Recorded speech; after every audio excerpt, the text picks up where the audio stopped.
Patay ang isang lalaki ng pagbabarilin sa Cebu City. Ang biktima sangkot umano sa serye ng nakawan. Nasa frontline ng balitang yan, si Gary De Leon.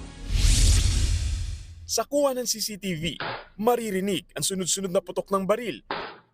Sa Sitio Laguna sa Barangay Dulo, Fatima sa Cebu City Lunes ng gabi. Kanya-kanyang takbo ang mga residente papasok ng kanilang mga bahay. Dito na tumambad ang wala ng buhay na 20 anyos na lalaki. Kinilala ang biktima na si alias Mike. Base sa investigasyon, nakatambay lang ang biktima sa lugar ng pagbabarilin ng sospek. Agad ding tumakas ang gunman. Bago ang pamamaril, inireklamo raw ang biktima ng nagnakaw di umano ng cellphone. Nasa pool pa raw yan ng CCTV.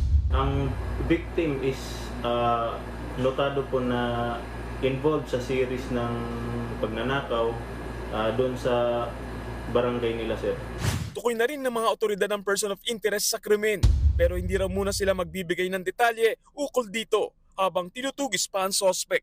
Nagbabalita mula sa frontline, Gary De Leon, News 5.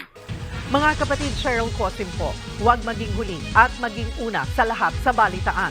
Para sa tuloy-tuloy na talakayan sa frontline, mag-follow at mag-subscribe sa social media pages ng News 5.